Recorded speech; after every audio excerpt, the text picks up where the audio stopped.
인사합시다. 내일 새벽에 화요일 새벽에 만납시다. 네, 네, 다시 한번 합시다. 새벽에 만납시다. 옆에 분 바라보면서 다시 한번 인사합시다. 네. 역시 혹시 여러분 10년 1만 시간 법칙이란 그 법칙을 들어보셨습니까? 영국의 심리학자 에릭슨 박사라는 사람이 1년 52주를 한 주에 20시간씩 꾸준히 10년을 연습하면 10,000시간이 된다는 거예요. 그렇게 10년 동안 하루에 일주일에 20시간씩 정말로 어떤 한 부분에 최선을 다해서 연습하고 훈련하면 어떻게 되는 줄 아십니까? 바이올린 하는 사람을 한번 이 원칙에 적용을 해보니까요, 1년 52주, 한 주 20시간, 10년을 해서 10,000시간을 이렇게 채운 사람은 실력으로 베스트가 된다는 거예요. 최고의 어떤 바이올리스트가 된다는 거고, 한 8,000시간 정도 일하면 굿, 그저 양호한 상태. 그리고 약 5,000시간 이하로 그렇게 시간을 보낸 사람들은 보통 정도 되는 그 정도의 실력을 가지게 된다는 거예요. 이처럼 10년 동안 10,000시간을 투자한다는 것은 어떻게 보면 그 분야에 미친 사람이라고 말할 수 있지 않을까요? 좋아서 몰입하고 힘들어도 꾸준히 그 시간을 가짐으로 인해서 여러분, 자기가 어떤 성공의 위치에 올라가는 것, 어떻게 보면 우리가 참 꿈꾸는 성공의 길이라고 하는 것이 그저 이론적으로는 알고 있고, 그렇게 일주일에 20시간씩 1년, 2년, 10년을 하면 최고의 전문가가 된다는 것 누가 모릅니까? 다 알고 있지만 이것이 참 어렵다는 거예요. 우리의 믿음도 마찬가지 같아요. 아는 믿음, 그저 머리에 머물러 있는 믿음은 우리를 늘 그 자리에 머물러 있게 한다는 겁니다. 우리가 아는 믿음이 뭐예요? 우리가 하나님 말씀 의지하고 십자가의 길을 걸어가고 주님이 기뻐하는 일을 살아가는 것, 이것이 어떻게 보면 우리 믿음의 성도들이 우리가 걸어가야 될 믿음의 길임에도 불구하고 늘 우리는 그 자리에 머물러 있다는 거예요. 여러분들은 어떤 사람입니까? 어디에 미쳐 있지는 않습니까? 어떤 사람은 세상의 놀이에 미쳐 있어요. 어떤 사람은 사람 만나는 것에 미쳐 있는 분들이 있어요. 아니면 어떤 분은 일하는 것에 미쳐 있는 분들도 있습니다. 물론 좋습니다. 하지만 예수 믿는 우리들은 어디에 미쳐 있어야 될까요? 바로 예수님에게 미쳐 있어야 되지요. 여러분, 예수님께 미쳐 있다는 것은 예수님께 내 삶을 드리는 사람이에요. 예수님께 소망을 두고 사는 사람인 거예요. 여러분, 제가 학교를 다닐 때만 해도 한 학생을 평가할 때 무엇으로 평가했냐면 IQ로 평가했어요. 지능 지수. 그래서 여러분, 제 친구들 주변에 IQ 100이 안 되는 친구들이 좀 많았어요.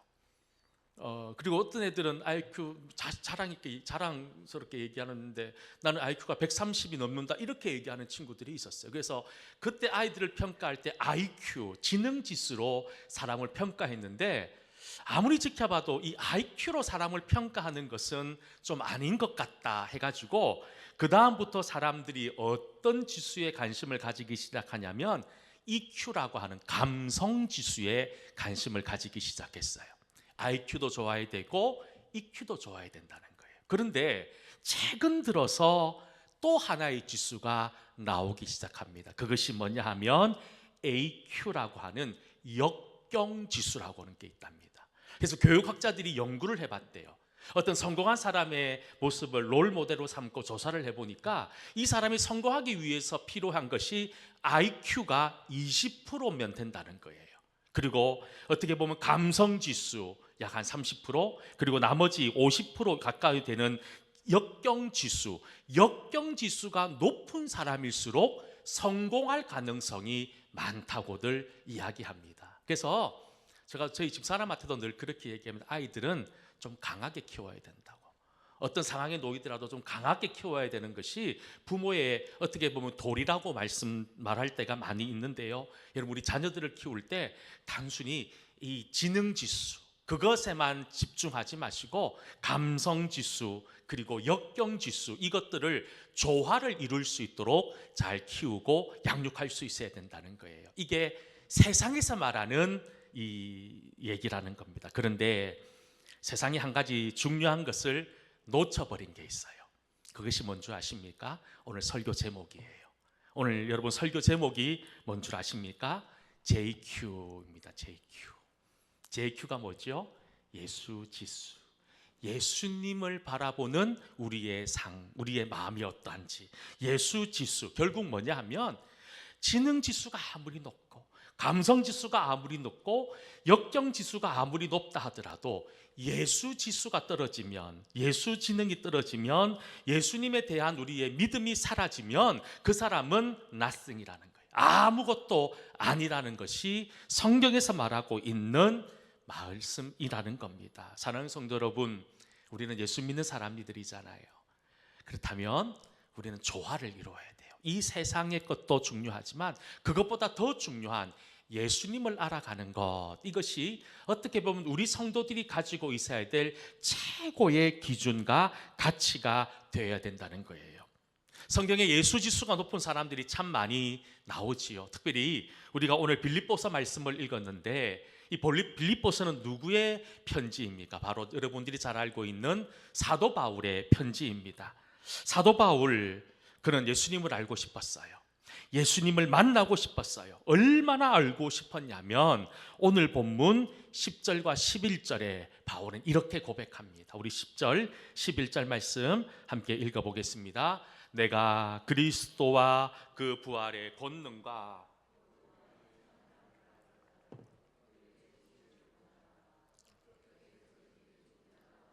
부활에 이르러 하노니. 아멘. 바울은 예수님을 알고 싶었어요. 근데 바울이 예수님을 알아가는 방법이 뭐였냐? 예수님을 알기 위해 선택한 방법은 바로 부활의 권능과 그 고난에 참여하는 방법을 통해서 내가 예수님을 알아가겠다는 거예요. 앞에서도 말씀드렸지만 예수님을 믿는다는 것은 머리로 믿는 게 아니에요. 그저 입으로 믿는 게 아니라는 거예요. 예수님을 믿는다는 것, 예수님을 알아가는 방법, 바울이 분명히 얘기합니다.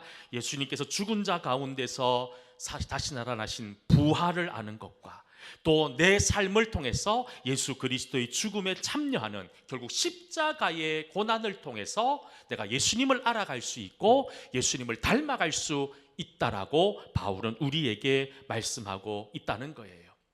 우리가 잘 알고 있는 바울은 어떤 사람입니까? 인간적 기준으로 보면 예수가 없어도, 예수님을 믿지 않아도 그는 충분히 이 세상에서 성공한 길을 걸어갈 수 있었던 모든 조건들을 갖추고 있었던 사람이에요. 특별히 오늘 바울이 오늘 빌립보서 3장 4절과 6절에 그의 삶을 이렇게 이야기합니다. 같이 한번 읽어봅시다. 그러나 나도 육체를 신뢰할 만하며 만일 누구든지 생각하면 나는 더욱 그러하니라.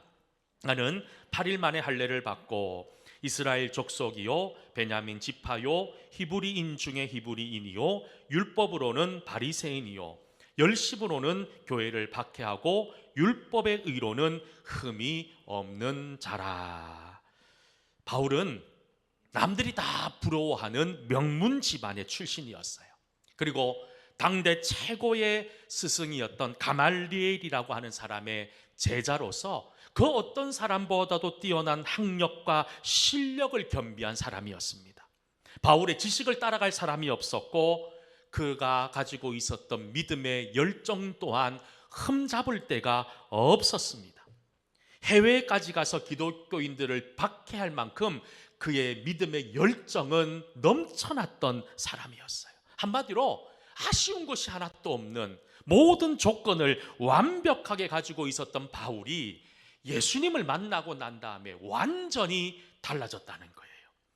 그가 예수님을 만난 이후에 하는 고백이 무엇입니까? 빌립보서 3장 8절 말씀에 바울은 이렇게 고백합니다. 또한 모든 것을 해로 여김은 내 주 그리스도 예수를 아는 지식이 가장 고상하기 때문이라. 내가 그를 위하여 모든 것을 잃어버리고 배설물로 여김은 그리스도를 얻고. 예수 그리스도를 얻기 위해서 그가 자기가 가지고 있었던 모든 것을 잃어버리고 심지어 그 모든 것들을 배설물처럼 여길 만큼 그는 다른 인생을 가기 시작했다는 거예요. 바울이 왜 이렇게 되었을까요? 예수님이 너무 좋았던 거예요. 예수님을 믿으니 너무 행복한 거예요. 여러분 어떻습니까? 예수님 믿으니 좋으십니까? 아멘 하셔야죠. 이쯤 되면 아멘 소리가 커야 됩니다. 다시 한번 물어볼게요. 여러분 예수님 믿어서 행복하십니까? 여러분들 예수님 믿어서 너무너무 이 세상 어떤 것보다 행복하십니까? 여러분 이 고백이 지금 바울의 고백이라는 거예요. 우리가 우리 자녀들을 가르칠 때도 그렇게 가르쳐야 돼요. 공부에 미쳐라고 가르쳐야 돼요. 그런데 누구 안에서? 예수 그리스도 안에서 하나님의 영광을 위해서 공부 안에 미쳐야 된다고 가르쳐야 되는 거예요. 우리 사랑하는 부모님들 자녀들 사랑하잖아요. 다른 말로 하면 자녀들에게 미쳐 있잖아요. 자녀가 잘 되는 것이 곧 나의 행복이잖아요. 그것 또한 하나님의 영광을 위해서 자녀들에게 미쳐 있어야 되는 거예요. 여러분 사업도 마찬가지입니다. 내가 무슨 일을 하든지 간에 미쳐 있어야 돼요. 왜? 하나님의 영광을 위해서 내가 하는 모든 일 가운데 미쳐 있을 때 우리가 정말로 기쁨의 사람으로 살아갈 수 있다는 거예요. 바울은 고백합니다. 내가 예수님을 알고 싶다는 거예요. 내가 예수님을 다시 만나고 싶다는 거예요. 여러분들에게는 이런 열망이 있으십니까? 내가 예수님을 좀 만나고 싶다. 내가 지금 이 시간에라도 좀 다른 하나님, 나에게 좀 새롭게 역사하는 새로운 하나님을 만나고 싶다라고 하는 그런 간절한 믿음의 소원들이 있으십니까? 여러분 사실 우리가 놓치고 있는 것이 여기에 있다는 거예요. 수십 년 전에 만났던 예수님, 내가 학창시절 중고등학교 초등학교 때 만났던 그 예수님, 그것으로 살고 있다는 거예요. 물론 그때 만난 예수님이 귀하신 분이지요. 그때 만나신 주님이 살아계신 하나님이시지요. 그런데 우리가 지금 만나야 될 주님은 지금 이 시간, 이 장소 나와 함께 하시는 그 주님을 만날 수 있는 그런 간절함과 사모함이 우리에게 필요하다는 거예요. 필요하다는 거예요. 여러분 이런 사모함, 이런 간절함들이 있습니까? 바울은 지금 나와 함께 하시는 하나님을 알기 위해 두 가지를 얘기합니다. 내가 예수님의 부활, 죽음 가운데 살아나신 예수님의 부활을 통해서 내 속에서 예수님을 만나길 원한다는 거예요. 그리고 예수님이 당하셨던 그 십자가의 고난을 통해서 나도 내 인생의 고난의 길을 통해서 살아계신 주님을 만나고 싶다라고 하는 이 간절한 고백. 근데 여러분 어떻습니까? 바울은 이미 부활의 능력을 체험한 사람이었어요. 예수 그리스도를 이미 체험한 능력의 사람이었어요. 그런데 그가 여전히 그럼에도 불구하고 예수님을 만나고 싶어하는 분명한 이유가 있더라는 거예요. 그 이유가 뭔 줄 아십니까? 아무쪼록 한 몇 사람이라도 더 구원하기 위해서. 결국 지금 바울이 내가 예수님을 만나고 싶어하는 것은 개인적인 이유가 아니었습니다. 내가 예수님 잘 믿어서 내가 성공하고 출세하고 내가 떵떵거리며 살기 위해서 예수님을 만나고 싶었던 것이 아니라 아무쪼록 몇 사람이라도 더 구원시키기 위해서, 그런 살아계신 하나님을 만나서 몇 사람이라도 더 주의 길로 인도하기 위해서 그가 주님을 만나고 싶었다라고 말씀하고 있다는 거예요. 어떻게 보면 우리가 만나고 싶은 예수님의 이유와 좀 다르지 않습니까? 우리가 예수님을 만나고 싶어해요. 저도 예수님 만나고 싶어요. 그런데 내 인생의 어려운 문제가 예수님 만나면 해결될 것 같으니까, 예수님 만나면 내 인생의 여러 가지 해결돼야 될 인생의 문제들이 풀어지고 새로워질 것 같으니 예수님을 만나고 싶어하는 거예요. 물론 중요한 만남의 이유입니다. 하지만 우리 믿음의 성도가 예수님을 만나고자 하는 또 다른 이유가 무엇이 되어야 됩니까? 내 주변에 예수님을 알지 못하는 사람에게 내가 복음을 전하고, 내가 예수님처럼 되어서 그 사람이 나를 보면서 잃어버린 예수님, 알지 못하는 예수님께로 인도하기 위해서 내가 주님 알고 싶다라고 하는 고백, 여러분 이 고백이 바로 저와 여러분의 고백이 되어야 될 줄 믿습니다. 여러분 하나님의 마음, 그 하나님의 마음이 어떤 마음인 줄 아십니까? 베드로후서 3장 9절 말씀에 보면 이런 말씀이 있어요. 베드로후서 3장 9절 말씀 같이 한번 읽어보겠습니다. PPT 없습니까? 있죠? 베드로, 제가 읽어드리겠습니다. 베드로후서 3장 9절, 주의 약속은 어떤 이들이 더디다고 생각하는 것 같이 더딘 것이 아니라 오직 주께서는 너희를 대하여 오래 참으사 아무도 멸망하지 아니하고 다 회개하기에 이르기를 원하노라. 아무도 멸망하지 아니하고 다 회개하기를 원하시는 마음, 그것이 주님의 마음이라는 거예요. 여러분에게도 이런 주님의 마음이 있으십니까? 옆에 있는 남편이, 우리 함께 사는 가족들이, 자녀들이, 아니면 우리의 친척, 우리의 어떤 친구들, 이 주변의 사람들 중에서 주님을 알지 못해 죽어가는 사람들이 있으십니까? 여러분, 우리가 믿음이 있다면 그들에게 주의 복음을 전할 수 있어야 된다는 거예요. 여러분, 오늘 말씀해 보십시오.